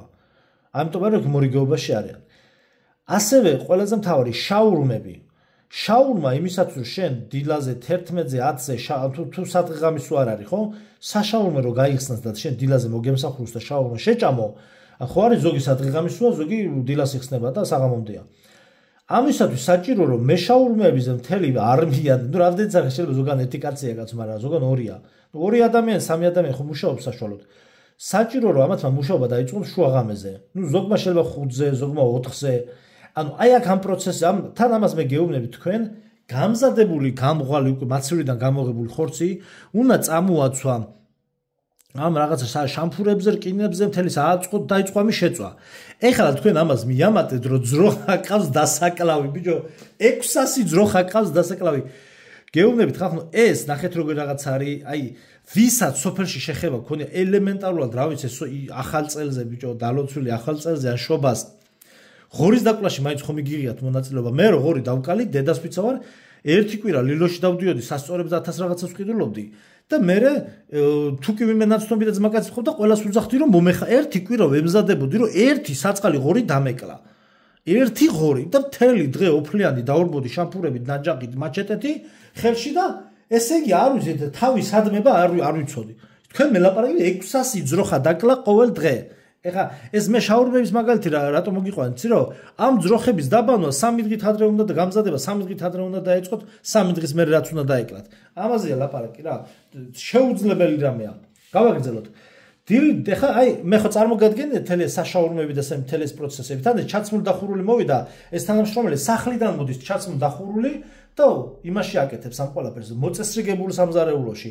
და არა ის რომ ტყეში სადღაცა ველურ პირობებში დაკლა 600 ძროხა 600,000-იანი ჯარი რითი უნდა გამოყვება ხო რა სისულელია დილიდანვე აქ წერენ იმას რომ აი როგორც ამას წყალი არ უნდა და ესენი ყოფილან ტერმინატორები აბა რა გამოდის ვერ გავიდე აბა ამათი გამოყვება შეუძლებელია და გამოყვების garaში რანაირად იბრძოდა ეს ხალხი აბა დილიდანვე ჯარს უნდა დაეკლა 600 ძროხა პირველ რიგში საჭიროა ამ ძროხების დაბანა და გასუფთავება. ამისათვის კი საჭიროა რომ სათლებით, ანუ იგივე ვედროებით, დინარიდან წყლების მოზიდვა, ამოვლება მათი, გაარეცხვა და მთელი ამბები. მერე ძროხის დაკლა. შემდეგ ეხლა უყურე, ჯერ მარტო ამას რამდენი ჭურჭელი ჭირდება ხახნო, აი ვერ წარმოიდგენ ტროსებით ჩამოკაჩვა, აკაჩვა მთელი ამბები, ჩამოკიდება საქონლის ესე იგი მერე ძროხის დაკლა, შემდეგ ეხა იწყება ყველაზე მთავარი. შემდეგ წასვლა და ცეცხლისთვის შეშის შოვნა და ისის თუ გაგიმართლა და ტყე თუ ახლო-მახლოსაა. მაგ შემთხვევაში ისის ტყე თუ ახლოსაა რა. ხეების დაჭრა და მოგროვება. ცეცხლის დანთება და თუ კი 600,000 კაცზეა საუბარი, ნახეთ უტყუარ, კალკულე მათემატიკა არის უტყუარი, ნახეთ თუ კი 600,000 კაცზეა საუბარი, მაშინ 12,000 ცეცხლის დანთებაა საჭირო. წარმოგიდგენიათ ყოველ დილას ნაპოლეონის არმიას 12,000 ცეცხლი უნდა და ცეცხლის კერა უნდა დაენთო, ამ მთელი ამის და 600 ძროხა დაეკლა. ანუ ეს ხახნო, ეს არის ჩვეულებრივი ბარონ მიუნჰაუზენის თავგადასავალი. აი ის უფრო რეალურია ვიდრე ესა რა. ეხლა დროის მენეჯმენტი გავთვალოთ. 1 საათი თქვათ 1 საათი ხერხავდით შეშას. 1 საათი ძროხებს ვკლავდით და დავიწყეთ მოხარშვა და შეწვა. ეგეც 1 საათი. ანუ 3 საათი გავიდა და 1 საათი ჭამისთვის უნდა ჯარს. საბოლოო ჯამში დილის 4 საათი დაკარგა ჯარმა იმისათვის რომ სულ ცოტა წაეხემსებინა, ანუ 300 გრამი ხორცი რო ეჭამა თითო ჯარისკაც. ამაზეა საუბარი რა. იქ სხვადასხვანაირად აქ არ არის ლაპარაკი. რომ ცოტა წაეხემსებინა და ეს 4 საათიც რაღაცა ძალიან ფანტასტიკურად კარგ შემთხვევაში. შემდეგ ადგა ჯარი, ვთქვათ და გაიარა 15 კილომეტრი. ამის მერე საჭიროა რომ ცხენება იბალახონ, ძროხებს მოწველა ჭირდებათ, მოწველეთ ძროხები, მერე საბალახოთ, ეს არის რა ვიცი, ფერმარული თამაში ეგ არის რა. მერე საბალახოთ მივუშვით, სიარულში ისინი ვერ გამოიკვებებიან, ამიტომ 1 საათია საჭირო რომ ცხოველების გამოკვების ან ცხოველების კვებისთვის საჭირო რომ 1 საათი გამოვყოთ. თან მე ამას რასაც გიყვებით, ყველაფერი გამივლია ჩემ თავზე, მთელი ბავშვობა იმერეთში ძროხებს უდექით რა წემსა და ვიცი რაცა რა 1 საათი რას ეყოფა. მთელი დღე უნდა ძროხას ბალახი. ხო და რო ძოვოს. გამოვყოთ. მე ცხოველებს მოუნდებათ წყლის დალევა, ამიტომ უნდა ჩავუშვათ დინარაზე წყლის დასალევად. ახლა აქედან მე რაც ჩამოვთვალე, ვერცეთ პუნქტს ვერ გამორიცხავს ადამიანი, იმიტომ რომ ადამიანს ჭირდება, ადამიანის დასალევ წყალზე აღარ არის ლაპარაკი. ადამიანს ჭირდება ეს კვება, ავტომატურად მაშინ ინდუსტრია არ იყო და მაშინ ძროხა უნდა წაეყო, ამ ძროხას ჭირდება ჭამა, ჭირდება დალევა. აი ამ დეტალებზე ლაპარაკი. ანუ ეს არის ისეთ საკითხი, რომელიც არც კი განიხილება რა. ეს არის საბაზისო და მორჩა. მოგეთ ძროხებს ჭირდებათ ახლა წყლის დალევა. და უნდა ჩაუშვათ დინარაზე წყლის დასალევად. დინარეების სანაპიროებზე ყველგან ვერ მიუდგება ცხოველი. ზოგან გადასაჭეხი კლდეა, ზოგან კანიონია, ზოგან ტყეა და ამიტომაც თუ კი ცხოველებს მწკრივებში რიგრიგობით შეუშვებთ დასალევად, გამოდის რომ დღის ბოლომდე გაგრძელდება ეს და ეს დღეც გადაადგილებისთვის დაიკარგება. ახლა კი მე თქვენ გეკითხებით, აი ეს ყველაფერი როგორ შეიძლება განხორციელდეს და გაცოცხლდეს როგორც რეალური კადრი. ეს ყველაფერი უბრალოდ არარეალურია. სატრანსპორტო სისტემის გარეშე არანაირი ლაშქრობები და ომები კაცობრიობის ისტორიაში ფიზიკურად ვერ მოხდებოდა. და აქ ამე მონიშნულმა რომ დაახლოებით, აი როგორ არის maximum ხახნო, აი ლეკები რო იტაცებდნენ ხევსურეთში და ჩვენ საზღვარზე გადმოდიოდა. მაქსიმუმ 10-15 ლეკი გადმოსულიყო. თქვა კავკასიონის ქედზე ვიღაცა ბავშვი გაეტაცებინა იქ ხევსურებთან ეხანჯლავად, ეომა, დაიხოცა 15-20 კაცს ერთმანეთი. რომელსაც ჯიბეში ქონდა გამომშრალი ხორცი რაღაცა იომა ერთ დღენახევრიანი ლაშქრობა მოაწყო, ვიღაცებმა დახოცეს ერთმანეთი 15 კაცი გადავიდა. მორჩა, ეგ შეიძლება კი ბატონო, მაგრამ ამხელა რაოდენობა ჯარის ასე თქვა გადაადგილებები ფიზიკურად შეუძლებელია. მხოლოდ ტრანსპორტის არსებობის შემთხვევაშია შესაძლებელი დიდი ტვირთების გადატანა დიდ მანძილზე. ამ ყველაფრის გარეშე ვერანაირი ომები ვერ მოხდებოდა. კიდევ ერთხელ ვიმეორებ, ან ვერ მოხდებოდა, ან მეორე ვარიანტია. უნდა თქვას ოფიციალურმა ისტორიკოსებმა უნდა გამოვიდნენ და თქვა, რომ მაშინ არსებობდა პორტალები. პირდაპირ აბჯარ ასხმული ჯარი, თქვა მონღოლეთიდან თუ გამოდიოდა, შედიოდა პორტალში და გამოდიოდა საქართველოში. და პირდაპირ ბრძოლის ველზე, ანუ ნაჭამ-ნასვამი პირდაპირ იწყებოდა ომი. კი ბატონო, მერე უკვე სხვა თეორია, ნახე, მერე უკვე ისტორიის სხვა მოდელზე უნდა ვილაპარაკოთ, იმიტომ რომ შენ თუ მე მეტყვი რომ პორტალები გახსნა მაგათ შეეძლოთ, მე გეტყვი რომ მაგათ პორტალების გახსნა თუ შეეძლოთ, ჩემო ძმაო, გეუბნები რომ მათ ვარსკვლავური ომები წავიდო და მე უკვე იქ ხმლით მარტო უბრალოდ ხმლის ჭახაჭუხით მან არ შემოიფარგლებობდა და სხვათა შორის გარკვეული ნაწილი, ხმლების გარკვეული ნაწილი, რომლებიც მუზეუმებში დღეს დევს, პირდაპირ შეიძლება ითქვას რომ სრულიად ანუ უვარგისია აი ხმალობისთვის რა. პირდაპირ მეტყოლებს იმაზე რომ ზოგი ყველა ხმალზე არ ლაპარაკი, აი სხვადასხვა ხმლების სხვადასხვა დასახელებები ხო აქვს. პირდაპირ აი როგორც მაგალითად ეს არ დავასახელებ ფილმებს, ის რომ არის ფანტასტიკური მოკეთ სუპერ გმირებზე ფილმები, როდესაც ამ ხმლებით ელოვას უშვებენ და რაღაცა აი დენებს რო უშვებენ, აი აშკარად რაღაც ენერგიების გამოშვება ხდებოდა აი ამ ხმლებიდან რა. ეს არისო ესე ვთქვათ დასაჭრელად და ადამიანის დასაჭრელად და საბრძოლელი, ანუ სახმალავ ტიპის ხმლები ესენი არ იყო რა. ეს იყო რაღაცა ენერგიებს ფლობდნენ, აი როგორც აი ვარსკვლავურ ომებში რომ გამოდის ის ლაზერი, ხა ლაზერი არ გამოდიოდა, მაგრამ ან შეიძლება ზოგადად ცეცხლი გამოდიოდა, სტიქიები გამოდიოდა ამ ყველაფრიდან. ამიტომ თუ კი რაიმე ბრძოლები ხდებოდა, აი მასეთი ტიპის ბრძოლები უფრო მოხდებოდა და ისიც აუცილებლად პორტალების გამოყენებით, რომ ასე ვთქვათ სივრცეები გადაელახათ ეგრევე რა, სხვა შემთხვევაში ვერ მოხდებოდა. და აქ უნდა გავიხსენოთ ჩვენ ნახე რატო ვერ მოხდებოდა, აი ეხლა რა უნდა გავიხსენო ერთი დეტალი, აი დაბადება საქართველოში რო არის YouTube-ზე, იაგო ხვიჩას ქონდა ჩაწერილი, ესე იგი ერთ-ერთი ომის ვეტერანი, მეორე მსოფლიო ომის ვეტერანი ჩაწერა, ალბათ თქვენც ნახეთ, ეს მამაკაცი იყო, არის გახლავთ ეს 102 თუ 105 წლის თუ აღარ მახსოვს მოკლედ რა.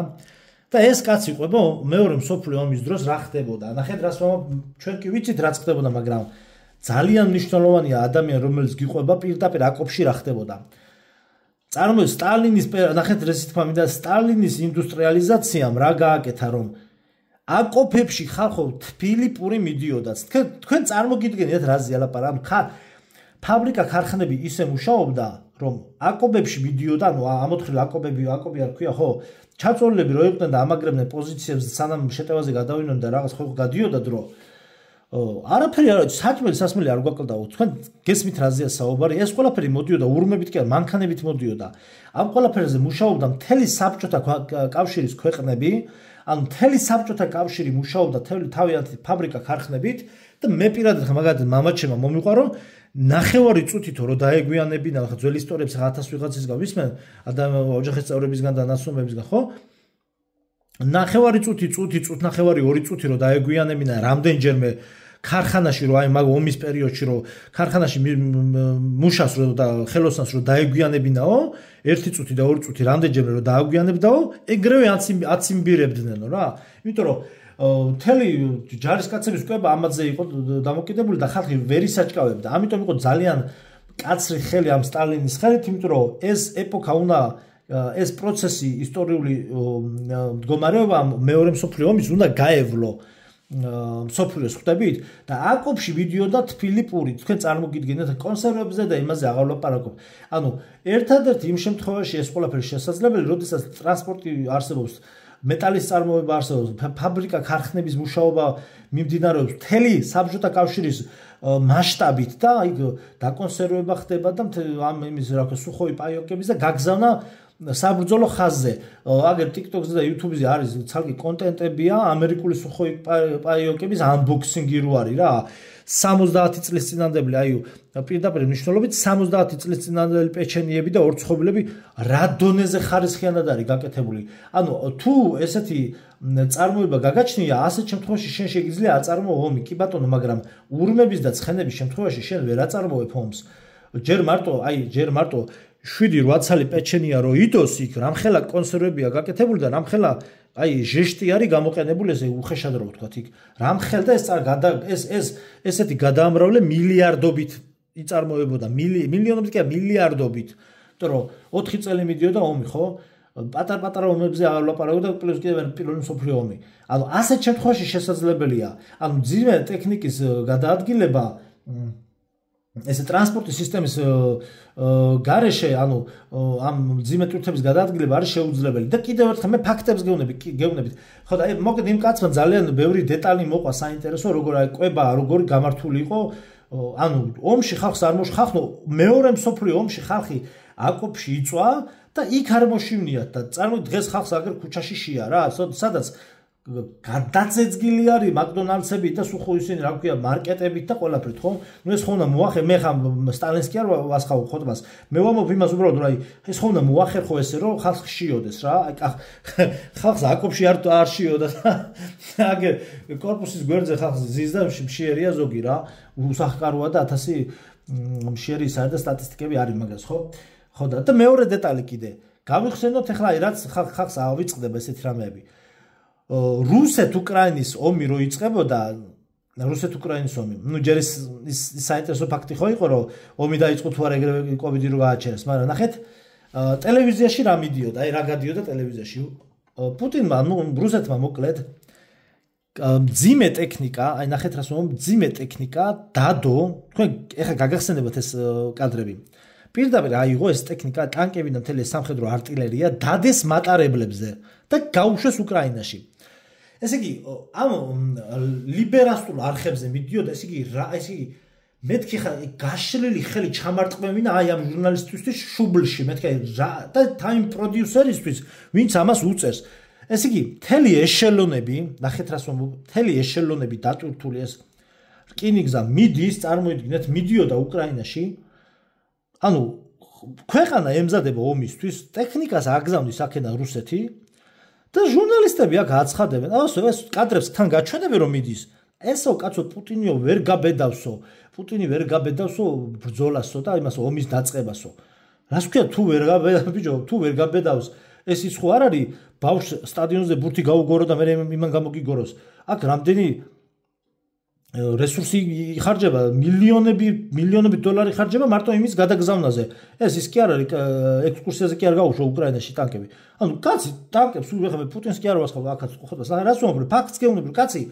ბიჭო, კაცი აგზავნის ტანკებს უკრაინაში, ომს იმას ვერ გაბედავს. რა შუაში გაბედავს, ვერ გაბედავს. კაცი ტექნიკას აგზავნის, значит იწყებს ომს, მორჩაკ რა თქმა უნდა ლაპარაკი. მაგრამ აქ არაზე უნდა გავამახვილოთ ჩვენ ყურადღება, რომ ტექნიკა წავიდა რკინიგზით. ეხლა ის ტანკი რო აი გინდა თუნდაც სამხედრო კამაზები რო იყოს, ხო? რუსეთიდან უკრაინაში ხო არ 5 ჯერ გაფუჭდებოდა გზაში, ხო ვერ ჩავიდოდა.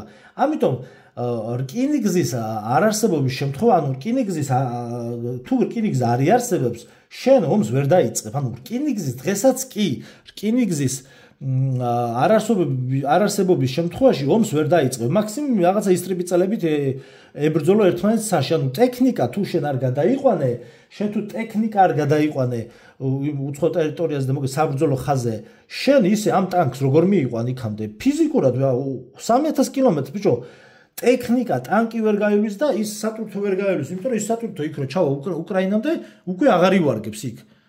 ტანკებზე და იქ ბეტერებს და 1000 რაღაცაზე აღარ არის ლაპარაკი.